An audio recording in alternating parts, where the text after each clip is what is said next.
Hello, I'm Dave and this is Fiver, out once again for a walk in the countryside.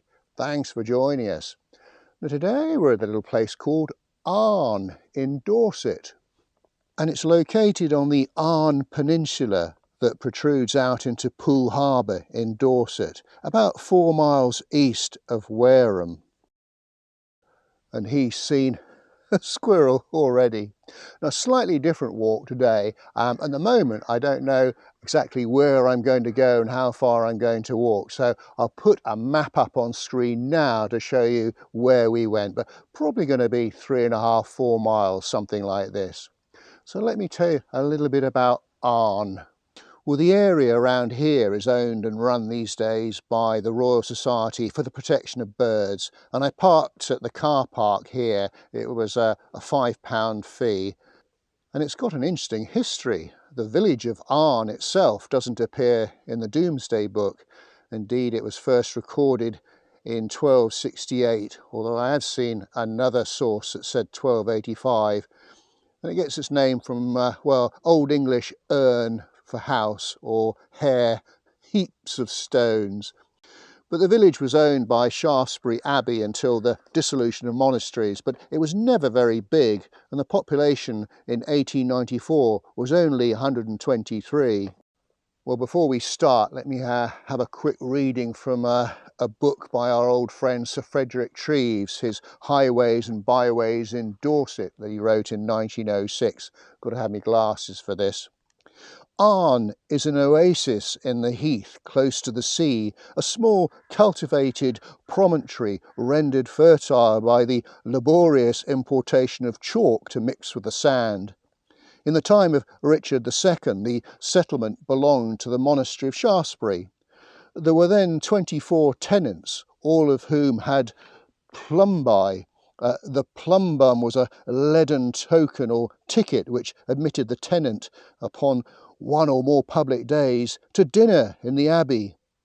These dinners must have been a great and rare joy, for Arne is as out of the world as a rock lighthouse.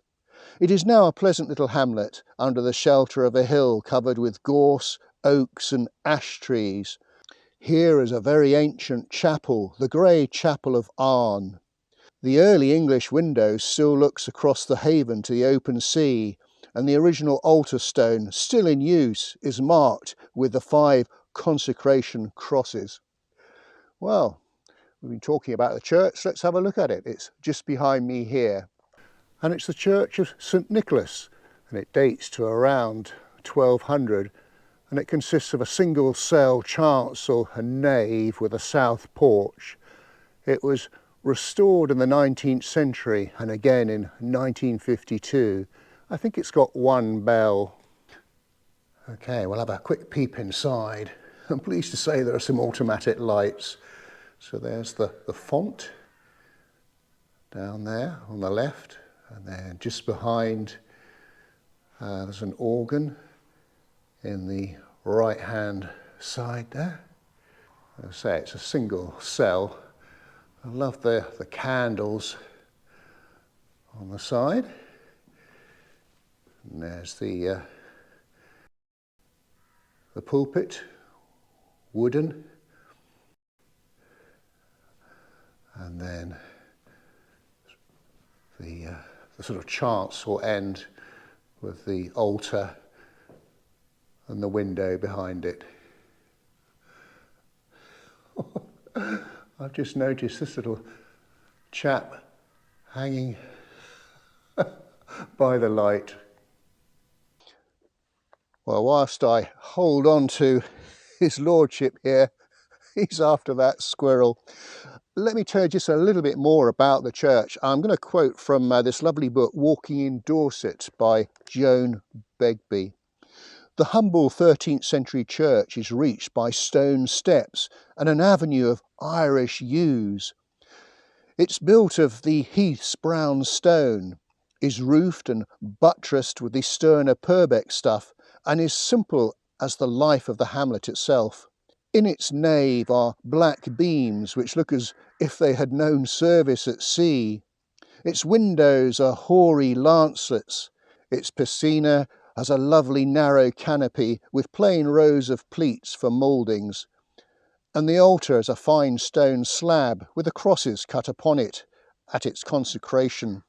Dear knows how many centuries ago, clearly showing still.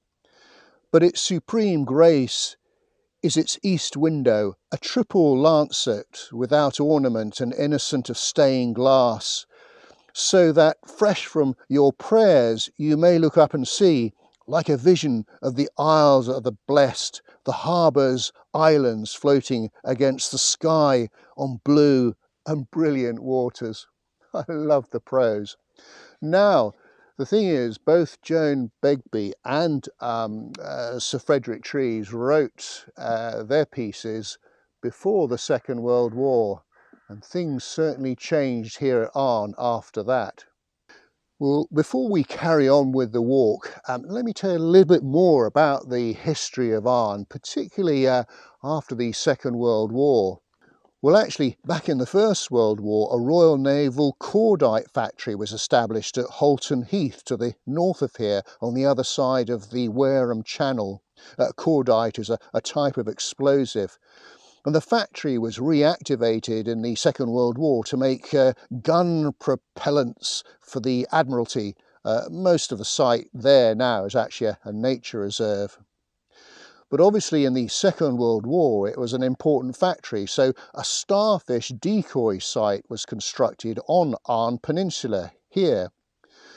Basically there was a network of tar barrels and pipes containing kerosene, and they were put in place that, well, they could be ignited when needed in order to give the appearance of a burning factory to confuse German bombers. I think the main site was at Bank Gate by the road that comes into Arne from the southwest. Well, the system certainly worked, because between the 3rd and the 4th of August 1942, the Germans bombed Arne here pretty significantly.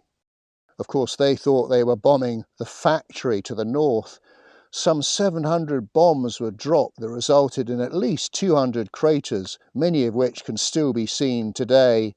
Well, the village was basically wiped out and became uninhabitable, and the villagers were given a month's notice to leave completely on the 10th of August 1942.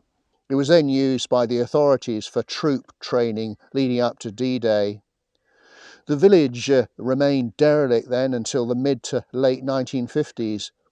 The 9 acres of land known as Big Wood to the northeast of the village was declared a National Nature Reserve in 1954, and in 1966 the peninsula was put under the protection of the Royal Society of Protection of Birds.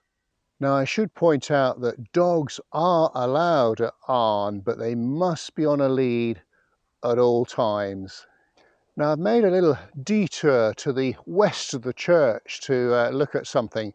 I'm only going to get to about, I don't know, 30 or 40 yards from it. Where I am now is public access, open area, but I think what I'm going to look at is on private land. So I'll have to tell you about it from here. But during the Second World War, as well as the starfish decoy site, there was an anti-aircraft battery up here. And you can just about see remnants of it through there. There was a central command and control bunker, as well as 4 gun emplacements in a semicircle. And it would have been in operation between 1940 and 1944. I'll put up a sort of Google aerial map so you can get an idea of the area it covered. Okay, well, we now need to start heading out into the countryside. Fiver needs to do his walk now. Now, there's a lot of cloud about. It was sunny early on. Hopefully it's going to be bright enough for the camera, and there might be a bit of wind as well, but it's perfect conditions for walking. Let's go.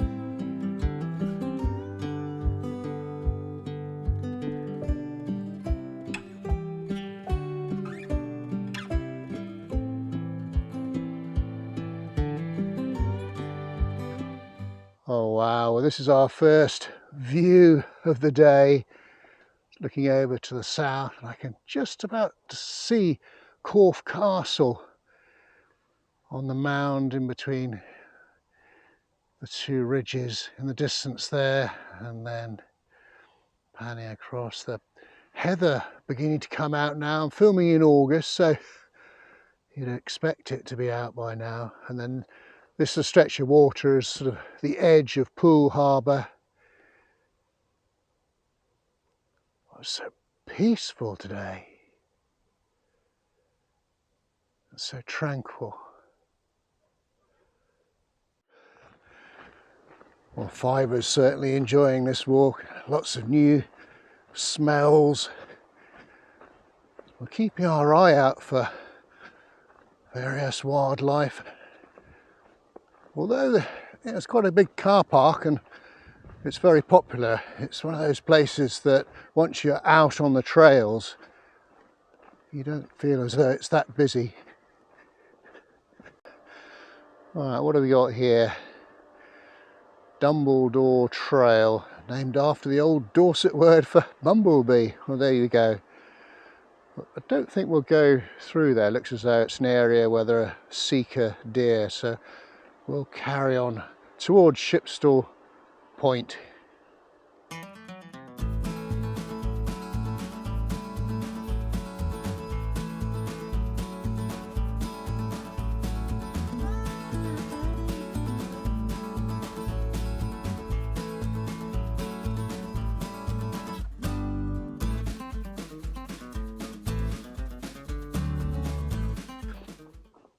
Well, another thing that's great about this walk is, well, certainly so far, a lot of the paths are fairly wide and, well, reasonably flat and accessible for everybody. The odd route from time to time, but nothing horrendous so far anyway.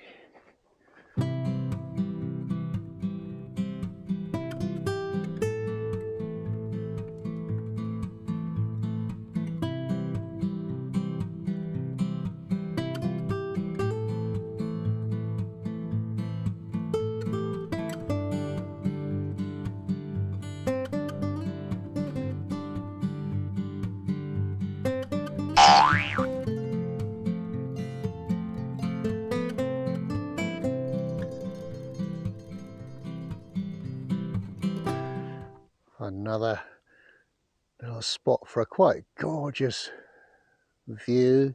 I think that little island over there is called Round Island, and then the one to the left, Long Island, but I'm not sure. Looks like there's a little catamaran out in the water there. It looks like some sort of ferry just passing in front of Long Island there. And then just over to the left, the other side of Poole Harbour is indeed the metropolis of Poole itself.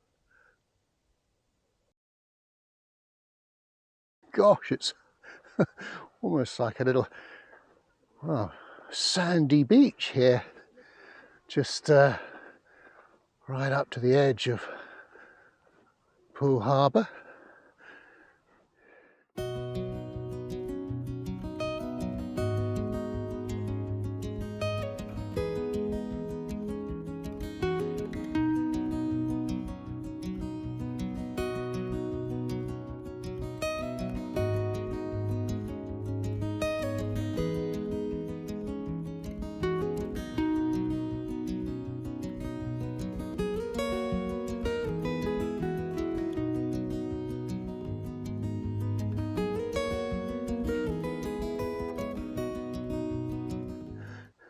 Oh goodness, look at that. I love the shapes of the roots where they've all become exposed with the sandy soil being eroded away. It's almost like an objet d'art, isn't it? I think this is about as far as we can get round here. Nice little seat A vantage point again. This is looking back over towards Poole, and well, that must be Brownsea Island over there. Yeah, I'm pretty sure it is. Now we're at a place called Shipstal Point, or very close to it. So it's called Shipstal, though it's got nothing to do with ships. I think it means sheep stall, I'm not sure. But a 1901 map shows salterns to the north and east, and during Roman times there may have been a salt industry here. That's where they would have boiled seawater in those rectangular basins made of local clay.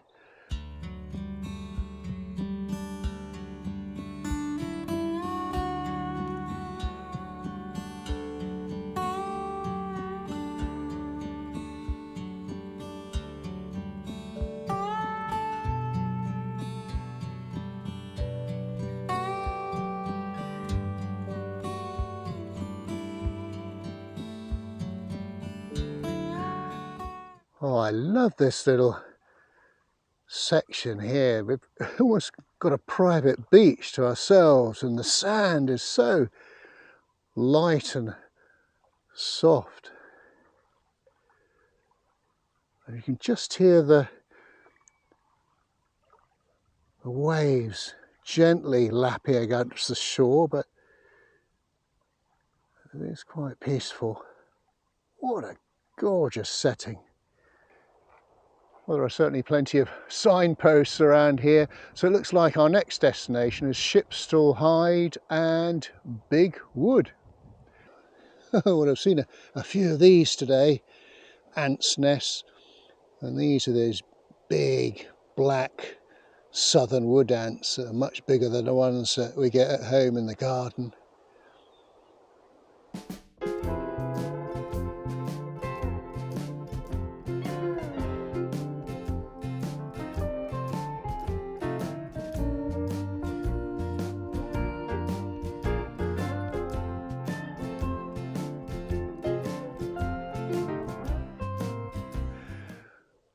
Well, here we are at the bird hide. So it looks like we've got a choice. We can either go downstairs or upstairs. I think we'll go to the upstairs bit. Might see a better view from up there. Well, you really get a great view from the top half of the hide, that's for sure. Let's see if I can see any birds today. Looks like there's an egret out there. I'm not sure. I'll have to get the zoom camera out. Certainly perfect spot. Beautiful, especially on a clear day like today. Well, actually you get just as good view from the bottom level. As I say, I know nothing about birds. I struggle to identify them apart from the common ones, but it's lovely just to sit and admire them. And you can, the odd bird tweeting away. I guess this is a good feeding spot for them, quite marshy out there.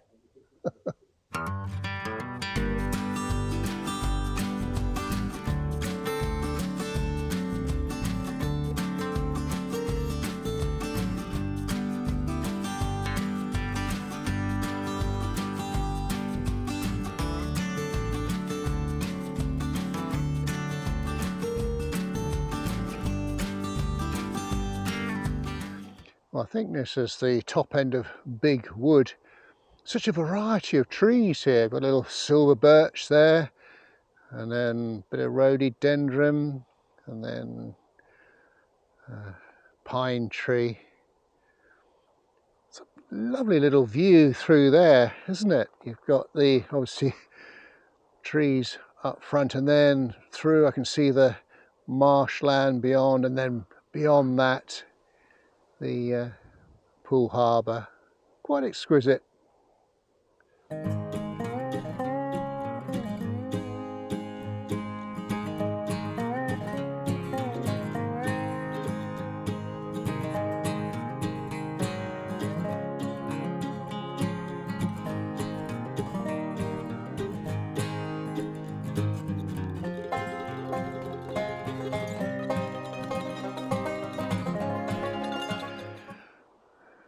certainly an abundance of sloes this year. Noticed quite a few acorns as well on the oak trees. Well, we're now very much on the homeward leg, come out of Big Wood and heading south back to Arne. Loads of blackberries here on the left, but unlike Logan, Fiver just isn't interested in them at all. I'm just looking over, so entering there's a row of trees, looks as though they must have been planted deliberately out on the heath there. Well, we've made it back to Arne and the cafe, just coming up to 1 o'clock, time for a spot of lunch. Well folks, here we are in the garden of the cafe, just testing out their Studland Bay Wrecker and a cheese pasty, followed by some strawberry ice cream. Fiver's enjoying his special dog ice cream. And a big shout out to Chris, who works behind the counter there. He's a regular viewer of the channel, and he is now the first recipient of a Dave's Countryside Walks beer mat, as well as a badge. Right, let's test this out. Finest Dorset beer, it says. Ooh, I love the colour. Oh, lovely. Well folks, we've come to the end of our walk. We thought we'd do the end scene here by Poole Harbour with the sunshine. We hope you enjoyed the walk today. If you did, please do give us a thumbs up and a like, and do leave a comment, and do check out our Facebook page, Dave's Countryside Walks. So until we meet again, thanks for watching and cheerio.